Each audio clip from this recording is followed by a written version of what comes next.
Bora is a designer and strategist with an engineering background, building brands and category defining digital products for some of the world's largest sports, media, entertainment, content publishing, and financial organizations. So he's done a ton. Over the past 20 years, the brands, digital products, and experiences Bora's worked with have been used by millions of people globally.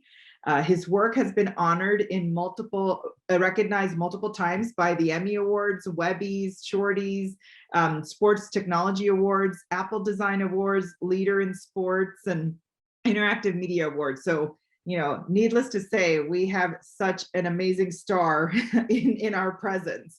And as the Chief Design Officer, he leads a amazing team of researchers, product designers, and strategists. Bora is a graduate of the International Academy of Design and Ontario College of Art University. Bora lives in Toronto with his son. So we are so lucky to have him here with us and share his experience and expertise with you all. And before we get into Bora's presentation, I'd like to start by asking a few questions. And for those of you that are in attendance today, we are going to have time for Q&A after Bora's presentation for the beta cohort. So for those of you that think of questions for Bora while he's doing his presentation, please feel free to post them in the chat during the presentation, and we will definitely get to them in our Q&A session. So with that said, Bora, how did you choose your line of work? It's such a unique role. So how did you figure out that you can make a career of being at the intersection of technology and design? That's a great question. Just to kind of go back, first of all, thank you for such a glowing introduction. And it's awesome to be here with you guys today. I always love talking about some of the stuff that I do on the day-to-day. So hopefully, this will give you guys some kind of a frame to see whether this is something that you could potentially pursue. But yes, just to kind of get back to your question, Dipali, how did I get into my line of work? Actually, it's a super interesting, and I would say maybe a little bit of a long story. So the interesting part is that I actually got into this line of work when I think, when I was around the average age of our sort of fearless cohort. So at around 13 to 14 years old, yeah. I got into it, and basically my dad had come home with from work. They were basically getting new computers, and they were trying to figure out what are they going to do with some of that old stuff that nobody wanted. Mm-hmm. So he came home with a computer that was made, I'd say, around the time when I was born, and he brought it home, and I was like, wow, look at this thing. What is it? Right? It didn't have any manuals. It didn't have anything but a keyboard and a modem. And modem, just for those of you guys that don't get into those things, it's basically the thing that lets you get connected to the internet. And so when I got into it, was really before a lot of people knew what internet even was. So as soon as I got that computer, they couldn't get me off of it, and everything that had to do with anything digital, I just couldn't get enough of it. And so, throughout my, mid and early teens, I've absorbed everything that I could. And from there, that kind of gave me a baseline to start thinking about technology as the central point of everything that I did.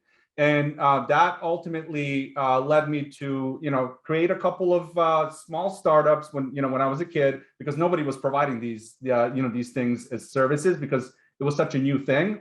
And then that ultimately led me to work at a big media conglomerate that had, TV stations, newspapers, magazines, those kinds of things. And there I had quite a bit of different things to kind of explore to see what I wanted to ultimately do. And also, as sort of an aside to that, and I don't know whether I've told this to Dipali or Mike, I've never really had a different job other than, design and technology. I've never done any of those things that you typically do when you're a teen. It's something that's connected to a computer or something that you interact with.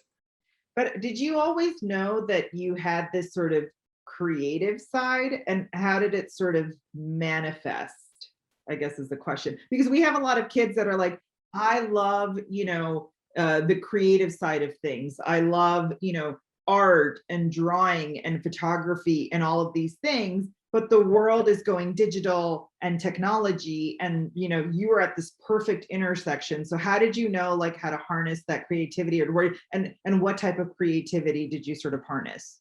Yeah, no, that's another awesome question. And it's interesting. We always talk about, creativity as a thing that either belongs to the left or the right side of the brain. I believe it actually belongs to both. So Mhm. I always challenge that traditional definition of creative as like art and all of these different things, which in my opinion, it's a little bit of art and a little bit of science. And Mhm. if you play it just carefully, it can be 50-50, right? Mhm. So for me, creativity, if you think about it, like it's always, um, you could call it an act of turning things that are in your head, ideas and concepts, into reality, Mhm. right? And what it is, whether you're producing art or you're producing like the next algorithm that is going to drive like the next biggest social network, it's the same process, and it really hinges on the person's ability to see the world in new ways, right?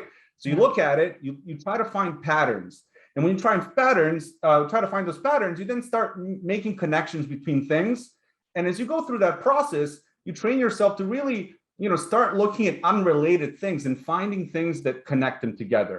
And Yeah. so that's all to say that, in my opinion, creativity involves two things: thinking and making. Yeah. I think that's the way I like to I fit it. love Yeah. that. I love that you put it so simply, because that's what these guys are all about. And for Fearless, we are really focused on sort of the EQ, the emotional intelligence side, so those soft skills. So even when you think about your role, there's so many technical aspects to your role, but do you think your job requires a lot of EQ, emotional intelligence, and how so? Yeah, I would say that not only does it require, I think it's a critical component of it, for many different reasons. One is, obviously the things that we make and build and design, we're always doing that, um, for other people. In other words, right? When we create a brand, when we create a logo, we always have an audience, and in order for you to put yourself in somebody else's shoes, EQ is like a critical component of it. So you need to kind of empathize, you need to put yourself in their shoes, and you need to kind of look at it from their perspective, because what you design and build and what you put in place will ultimately need to be resonating with your audience. And then on the flip side of that, when you work in the corporate world and you're doing this professionally, more often than not, you are going to have clients. And in Mhm. order to manage your clients effectively, and to set their expectations and to make sure that you're actually doing a great job on their behalf, you also need to put yourself in their shoes. And that level of EQ is a little bit different. But those are the two, I guess, main dimensions that are at play. And there's so many more underneath it. But that's all to say that EQ is a critical component of my job. Awesome. Well, yeah, that's super helpful. Okay, I'm not going to keep too long before your awesome presentation, but my last question is, we know that you are a photographer. If I didn't mention it before, Bora is an amazing photographer.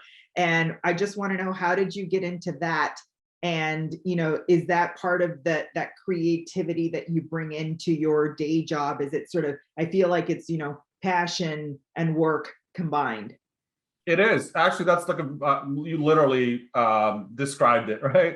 So photography is definitely a core component of my job as it relates to specifically design and then the art piece of it, right? But also as an aside, it's a passion of mine, and it's one of these things that I initially started doing professionally as I created the different, you would call it collateral, like the different things that you would create on behalf of a brand, in typical studio settings and those kinds of things. So there are many different aspects to photography that are not just like purely artful things; they're technical core skills. And then as an aside, as I started, social networks started getting more prominence, more specifically Instagram. I started publishing some of my photos on Instagram and discovered an audience. Yeah. And it's interesting, the dynamic between the creator and the consumer. I'm usually, I'm obviously a consumer in many different ways, Yeah. but I'm usually on the side of the creator spectrum. Yeah. So as soon as you find your audience, this is one of those things that when you create and then you see that what you create, people are actually resonating with and they're liking this kind of stuff, that Yeah. drives you to kind of create more, to get better at that craft and to kind of hone your skill. So that aspect of photography is completely outside of work. And yeah, I've built, you know, a little bit of an audience on Instagram, and I do, you know, cityscape urban photography, as Dipali has kind of mentioned. And it's awesome. A lot of it is very technical as well. So maybe that could be a future session that we do. Yeah, absolutely. Well, Bora's being modest. Fearless Beta Cohort, Bora has an awesome following on Instagram with his photography. We will make sure we get you his Instagram handle, but that work is simply amazing. If you guys are interested, I know that a lot of you have told me that you're interested in that space. So you have Bora right here at your fingertips if you need any advice on that. But without further ado, Bora, please, to your presentation. Cool. And look, guys, so, you know, what we're going to basically talk about here is just a very small slice of what I do. And, you know, the reason I picked this particular topic, and we'll get into what the topic is because a lot of people, when you talk about design, when you talk about brand development, this is what everybody tends to gravitate towards. But before we get into that, I just kind of like to restate some of the things that, you know, Dipali has kind of introduced me with. So obviously I've been in, you know, technology and design for a very, very long time, you know, probably got into it at around the time when you guys were born, maybe, you know, even before that. And over the course of my career, I made a bunch of cool stuff that's mostly in sports, media, and entertainment. And I mostly create brands, apps, websites, and, you know, sometimes commercials and sometimes advertising campaigns. And so here, I'm just kind of showing you a couple of different logos that you might recognize. So they're just a small slice of the different brands. Lately, I've been, you know, doing quite a bit in sports. So if you've used the NFL app, you know, if you've been to the Chelsea website, use their app. I was, you know, me and obviously my team, my awesome team, were directly responsible for creating some of those things, both on the brand level and both on how the app works and feels and all of that good stuff. But like I said, for today, what a lot of people really like is the kind of the behind the story and the play-by-play of what goes into logo design. So, you know, because this is a bit of a sort of a panel presentation, and we'll get to, you know, sort of a Q&A at the end of this. You know, what's a logo, right? So you typically, you know, look at logos, and as you can see, they pretty much represent anything, right? They can represent a person, they can represent a company, they can represent a game, they can represent a religion or a belief. And logos, as some of you guys will probably notice, can represent people as well, like Ninja, right? And when we look at logos, there's like a, you know, an interesting sort of framework in all of this, and there are 10 or so distinct categories of what, you know, how you could classify a logo. But today we're going to talk about the three main categories that all of you guys have probably seen, and those are the wordmark, pictorial logos, and then the abstract logos. So we'll start with the actual wordmark. So, and that's usually the easiest one. And here are some examples of what those wordmark logos look like. You know, you obviously should know the J. Hancock signature, and many people actually, when they see the, you know, the John Hancock, nobody thinks of it as a logo, but it is kind of a logo and a wordmark. Right? A logo can look very crisp and it can be super clean. It can be modern, just like the Google logo looks with its clean lines and very sort of evocative colors. Or it can look like somehow like it's got some tradition and roots and you know, what we call shared heritage. And the Coca-Cola logo and the Disney logo are awesome examples of that.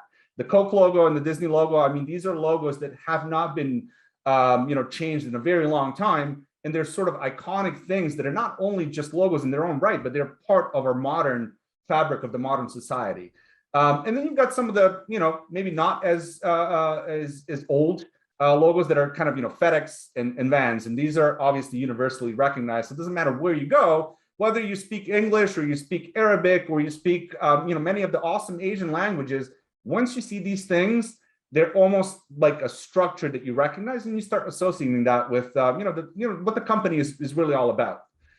The other type of logo is the pictorial logo or a mark. Sometimes, you know, we call these brand marks or logo symbols, and they're usually icons. They don't have text, and these are even more universal than the other logos that I kind of shared with you guys. So they kind of, it's a graphic that functions a little bit like a rebus. So that means it's both a picture and it stands for an identifying moniker of the company.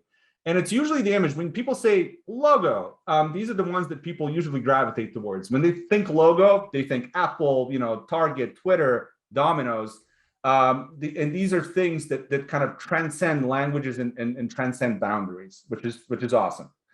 And then the third kind, we like to call this a little bit of a holy grail in the design world. And it's the abstract iconography. And the reason why we call this the holy grail is because it gives designers total freedom. It gives designers total freedom to basically explore because the creative possibilities are endless, right? And in fact, if you do it just right, if you design the logo in just the right way, the end result almost seems like magic, right? We all know, the Nike logo, which is one of the most iconic logos within the design sphere and outside.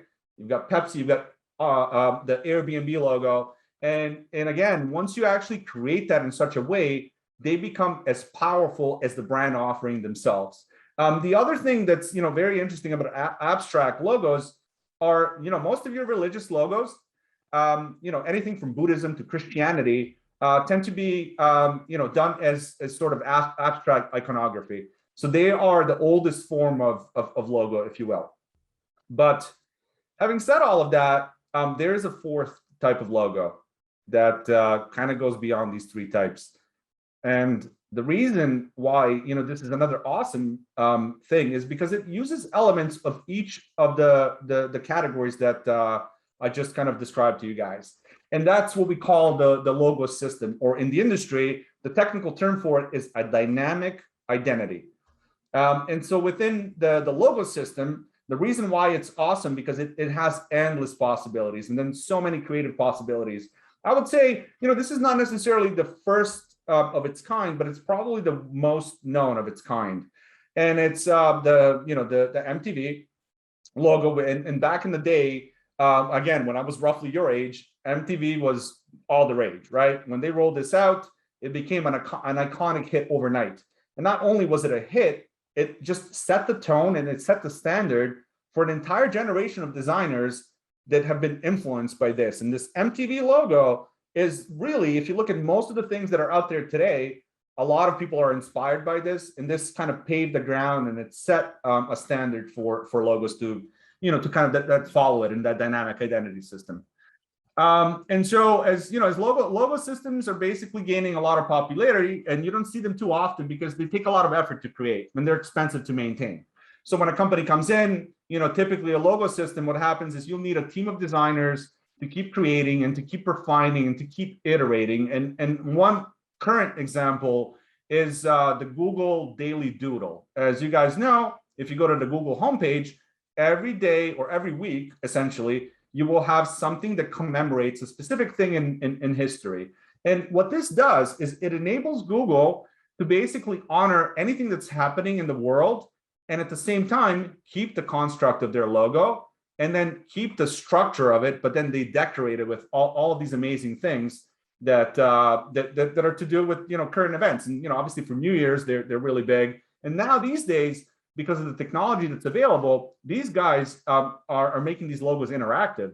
So I don't know whether it was this week, they basically had a Google Doodle on their homepage. When you go in and you click it, it literally is a game. So I clicked the logo, I got into the game, and I'm a big gaming nerd. Not something that I like to share, too much, but I stayed on that page for like too long. Like I was messing with that logo for about 30 minutes.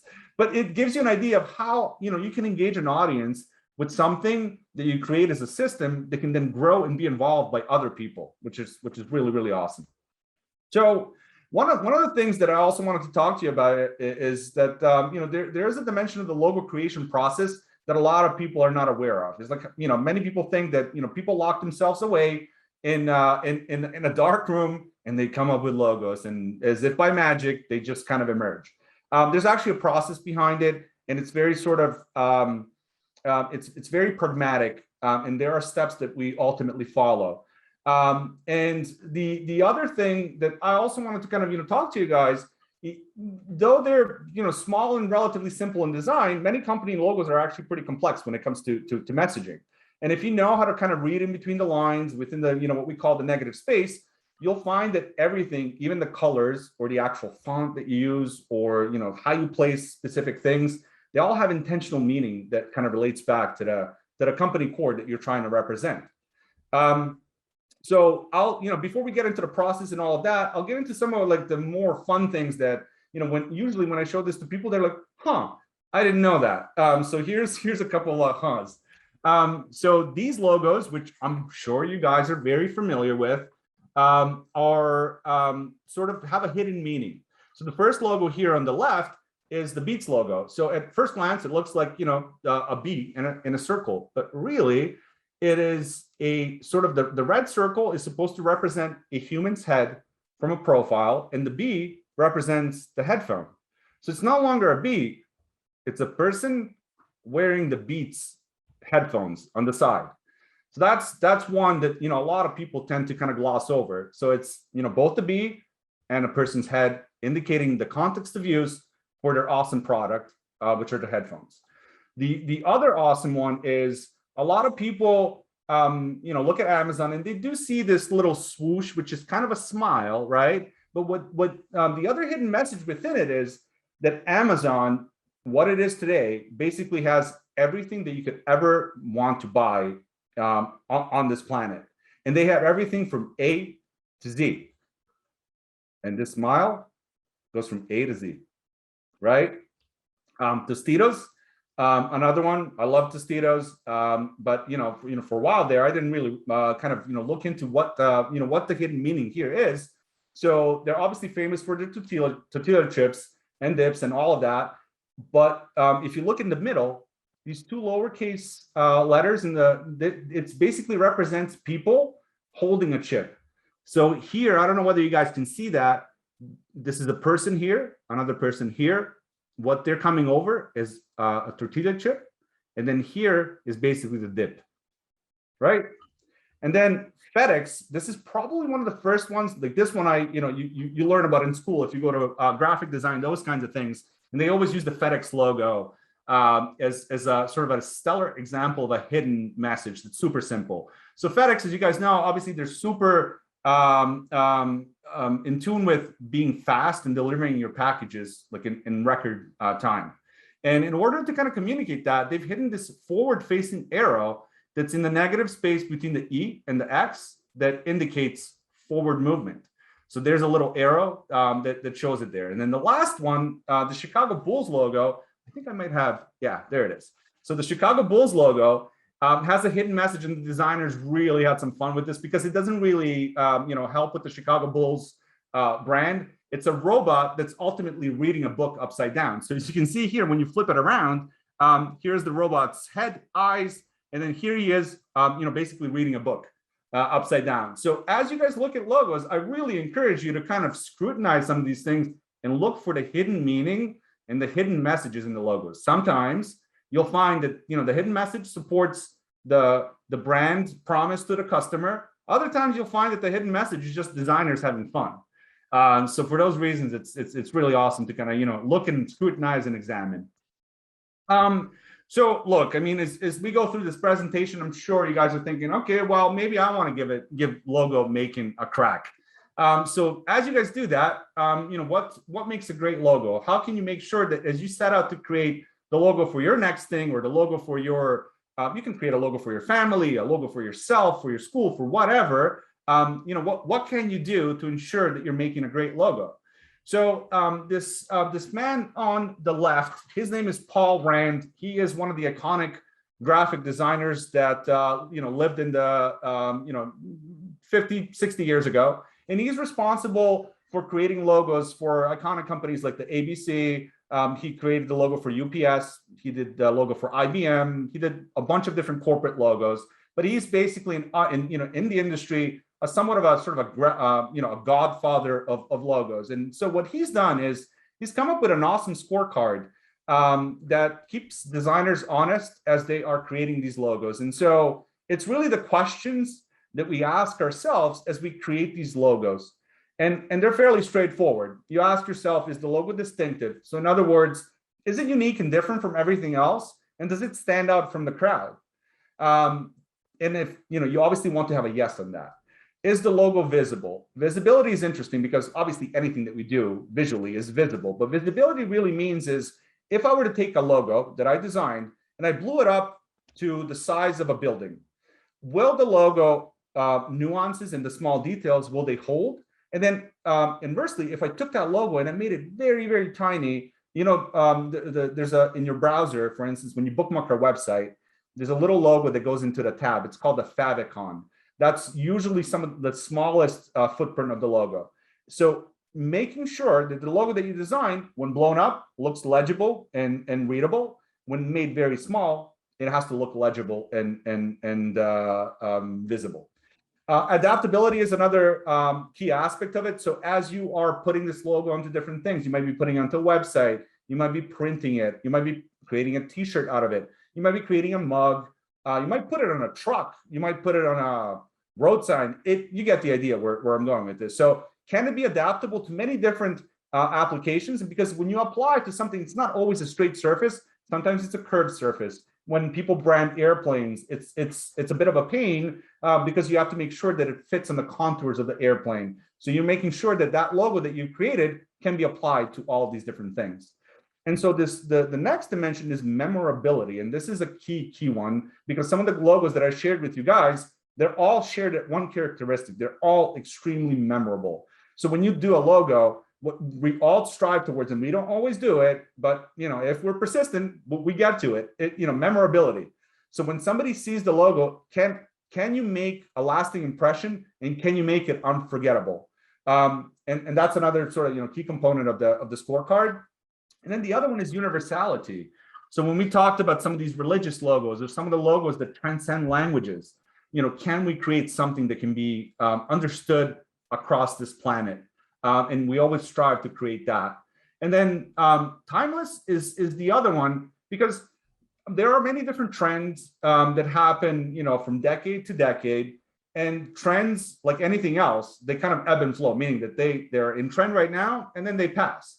So what you create should be able to withstand the test of time. The Nike logo is an awesome example of that. They created that logo, and that logo has not changed. It's actually gotten simpler over time. And once you look at this scorecard and you say yes to all of these different things, the last final boss of all the questions is it simple? Because complicated logos tend not to age too well. Complicated logos tend not to be distinctive, visible, adaptable. If it's complicated, then you're likely going back on a lot of these different things, and it becomes a little bit of an issue. So that's basically the scorecard that comes from Paul Rand. This is something that I certainly kind of live and breathe by. And as you guys will see a little bit later in the presentation, for our Fearless logo, we've used the scorecard, and we made sure that we're checking everything off because the Fearless brand, we feel, is something that will be here for a very long time to come, and it will impact humanity in such a way where we're looking to really create exponential effects with what we're teaching in this curriculum.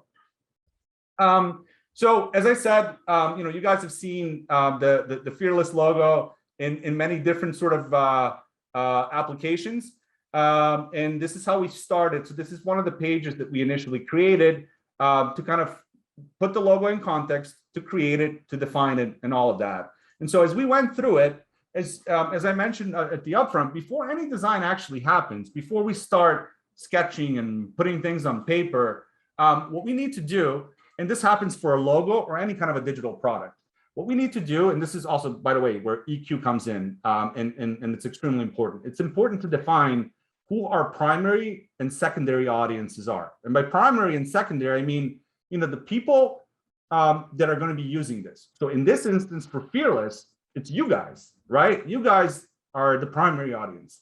The secondary audience is the audience that we feel is very important, but it's secondary. And those are, in this instance for Fearless, those are your parents, those are your grandparents. So people who might be aware of this brand, they might actually tell you that, hey, have you looked at Fearless? So we start with the audience. And because we are designing this for you guys, what we need to do, and what I need to do, is I need to empathize with you. I need to put yourself in my shoes, or I need to put myself in your shoes, in other words. And I have to do the same for your parents. Arguably, it's probably simple for me to put myself in your parents' shoes, But again, there's a process to that. And so as we put this together, I don't know whether you guys can see this, but this is kind of a slice out of a notebook that we put together. We talk about what are the primary drivers, where the actual audiences are located. But the most interesting part to all of this is that what gives us our bearings and gives us some level of idea of what to create is the brand personality. And I like to really talk about the brand personality in the context of sliders, right? So if you can imagine, we have 2 dimensions for each attribute of the brand personality, and then together as a team, obviously I've done this with Dipali, with Mike. We got together in a workshop scenario and we said, okay, based on what we understand about the audience that we're trying to target, what should the Fearless brand really be? And so we got on the same page. We, in the professional world, we call that aligning and building consensus. And so once everybody is kind of happy with what the brand personality needs to be, then we ultimately take that and we start translating it first into words and then into graphics. And here on the right, you'll notice that, we're looking at Fearless to be authoritative and playful, mature and classic, but also a little bit of a rebel, like you guys. Challenging the status quo, because thinking outside the box is a critical component of anybody's personality, if you will, and then also the professional world. And then Fearless, by its design, is something that's revolutionary. It's not just a step in the right direction. It is a completely new concept and a completely new idea. And so once we have all of that stuff in place, then the quote unquote the creative part happens. And so what I'm showing you guys here are just a couple of photos from my sketchbook that we explored to see, what we can do in creating the Fearless logo. As you guys can tell, I've explored a whole bunch of different things, looking at, literal interpretations, looking at, how we can play around with letters, F, you'll notice a picture of what looks like an eagle. I promise you it's a hawk or a falcon, if you will. And then F associated with the falcon's personality attributes also, kind of go hand in hand with what we're trying to do as a brand. Anyway, long story made short, through iterations and refinements, we ultimately ended up at this sketch over here, which kind of gave us the beginnings of what the brand ultimately could be. And by the way, if you remember back to the earlier part of the presentation, we ended up creating what is referred to as a combination mark because it contains both the word mark as well as an abstract shape. And I'll tell you about the, some of the hidden Easter eggs in there as well. So as we go through this, so the logo that we came up with actually has a double meaning. While the logo at first glance might look like a bit of a maze, and that's intentional because Fearless does actually help you navigate the maze, which is the education, leadership, all those great things that the curriculum consists of. It also, if you look very closely, you'll notice a letter number 5 in there. And that number 5 stands for a Fearless methodology. And if you look even closer, that number 5 is comprised of intertwined Fs facing on each other, right? And we have all of this double meaning in the logo. We have a very simple shape that can be applied. We are looking at our scorecard, making sure that it's distinctive, visible, adaptable, memorable, universal, timeless, and simple. And also to kind of give you guys an idea of how I go from a sketch that happens on graph paper to something that feels a lot more predictable and rhythmic and kind of by the grid. I go through the process of taking the sketch, putting it against this golden ratio, which, by the way, we can, this is another session that we can talk about. Is this is ultimately the thing that governs all the beautiful things that happen in this world outside of design. It delegates, for instance, if you look at a beautiful flower and you're like, wow, that's a beautiful flower. The reason you think that's a beautiful flower is because this golden ratio underneath it has those patterns, has all those great rhythmic things that your cognitive system perceives as beautiful. So we obviously wanted to make that happen for our brand as well. And then once we anchor it within that, we put it within the logo grid to make sure that all of the lines within the logo are not rough like I had in my sketch, but they're also done in a very sort of purposeful, concrete way. And out of that, we got our Fearless logo. And that's basically the process by which we thought about how we should create the brand, how we should create the logo itself, what the expression of the brand is, and all those different things. And this is just sort of a small sliver of the process that we took to put all of this together.